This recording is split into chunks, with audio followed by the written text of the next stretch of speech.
What's going on, guys? Today we are going down to the Alfred Nichols Gardens. It's gardens we've been to before to take some photos, and it's got a really cool hut right by a lake. And right now, autumn is the best time to go down to these gardens. I hope I do not slip on this. Yeah, these shoes are not going to be white anymore after this.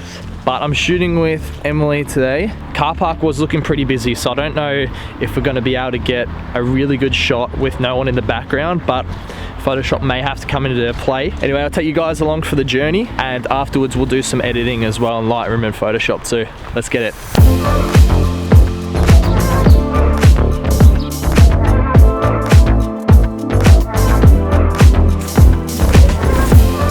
Just starting to rain, and Emily's got the only umbrella. Can I get under there? Come on, let me. There's only room for one. Let me get under here. It's that wet. All right, so we made it to the lake now. My camera lens is getting water all over it, but this place is just awesome. So it's definitely gonna be difficult to get a good shot. There's a lot of people doing those classic tourist shots. So we've made it to the hut. All the leaves like on the ground, the trees are yellow.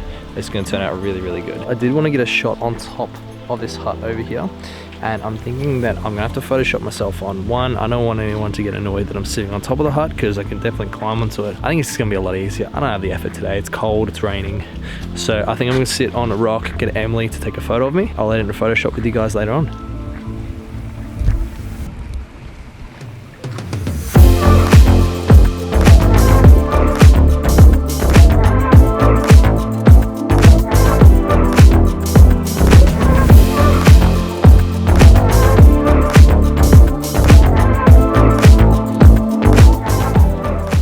So we decided to go because a lot of people are just stopping and starting again, and it's really hard to take photos. There's so many stairs coming up from that Alfred Nichols Garden, and then this is all up a hill as well. My shoes are wet, it's raining, it's cold. It was a good shoot, and I think some of the photos turned out really well. Let's go back home and edit them in post. Alright, so I'm back at home in the studio, and I'm ready to edit these photos. We've got some absolute bangers today since I've had a look at them, and I'm so excited to edit these with you guys. I'm going to run you through a couple of tips and tricks that I normally do when I'm using the color profile settings and Lightroom, and you guys might learn a little bit in terms of how I edit my photos too. So we've got this first image of Emily, and it's my favorite out of all of them. I love how everything's positioned in the image. I love how it's nice and close up of her, and I'm really going to add a lot of emphasis just onto her by cropping in a little bit more in a second. We'll just crop it into the Instagram ratio.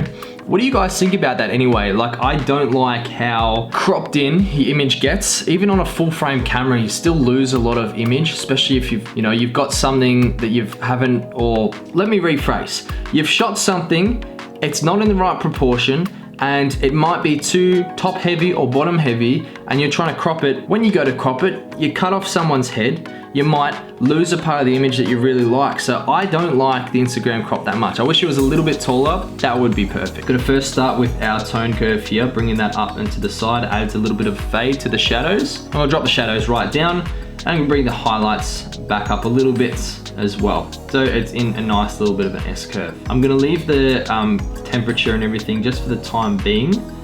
I'm just gonna drop down to the hue settings, and I just wanna change this little bit of the umbrella just to a very subtle light blue or nearly teal, so it's not that purple color anymore. Don't go too heavy on the clarity, you fucking phone photographers, alright? Come across to the leaves. You can definitely go that natural teal color if you want to. So you could just do this and change it to orange like that, or to a yellow, and you'd be classic travel vibes, Instagram, teal and orange, hack. But that's not what we really want to do. We're gonna go for this kind of style where the leaves are actually a darker color to match in with the lake that's right next to her. So what you can do is just change it a little bit to the right. Luminance, drop down a tiny bit to make it a bit darker. And then saturation is the main key, so just drop that down so it's quite faded. Drop the yellows down to the same thing. Bring them up a tiny bit as well so it's not too dark. As you can see, the lake almost matches in with those leaves. It doesn't take away from subject, and that's the most important thing when you're taking a portrait photo. I'm just gonna do a quick face cleanup as well in 3, 2, 1. All right, so that's all cleaned up now. I'm just gonna jump in and just brighten up her eyes just a tiny bit. So that's mainly one of the first things you look at, unless you're on a Tanamojo or someone's page where they got their tits out. Let's be honest. Just a tiny bit of brightness, not a massive amount. I wouldn't change too much more about this. We can come down to the shadows. We can just jump in, change that to yellow shadow tone. And I like that. I really like that how it is. Sharpness can go up to about 70 just to give a bit more sharpness on the eyes. Remove chromatic abrasion and just your general profile correction as well. With this image, we'll just drop down the vignetting as well, and that is done. Let's move to the second image. What I'm basically gonna do, because they're in the same location, you can just hold shift, tap on the next image and hit sync. Bring all your profile settings across to there. First of all, I'm just gonna crop it. I don't want any of the bridge in it. I think it takes away from the image, and we can really we can focus on Emily a lot more than what it is right now. So use your rule of thirds. If you don't know about rule of thirds, just divides the image up and it gives you a rule of where to place a model in the image or where to place a subject in the image too. So right now I'm going to use this corner point. You can use this as an eye, like to put on their eye if it's really close up, or onto their head as well. So if you go and hit done, that places a pretty accurate rule of thirds. I'm just gonna bring it down a little bit, just down to her neck. I like the background how it is. We could add in fog if we wanted to play around with that, but I'm just gonna come up to the shadows a tiny bit, and I'm not even gonna touch that as it is. I like that. It's gonna go well in a series. You just post the first photo of Emily and then the second one to complement as well, and that's it. We're not gonna touch it. But this is the image that I've been working on for ages. Let me jump right into Photoshop right now. She hasn't explained how to fix the problem that I'm having right now, which is my scratch discs are full. Okay, so we're in Photoshop now, and basically the concept that I want to create is to Photoshop myself on top of this hut here. I've seen it done before, but people have actually physically got up onto it. As I said, there was too many people around to do it, so why not do one better and Photoshop myself onto it. So let's just grab the image. All right, so basically what I've decided to do, because the scratch discs error just keeps coming up, I've cleared the cache for everything and it just will not work. I'm gonna edit it off camera. So here's the edited version just here, once I've finished it. Nah, it looks pretty good though. I actually don't know what the hell it looks like. It could look really shit, but here's the edited version anyway.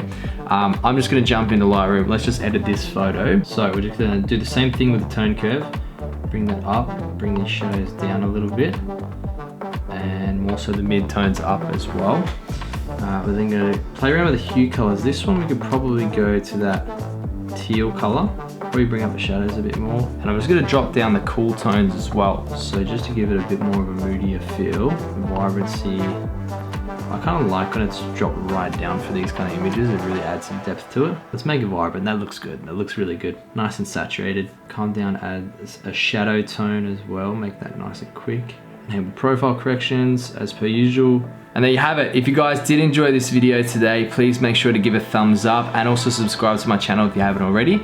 Do drop a comment down below if it did help out with some of my tips and tricks that I've given with my editing styles as well. I hope you guys enjoy the rest of your day, and I will see you on the next video.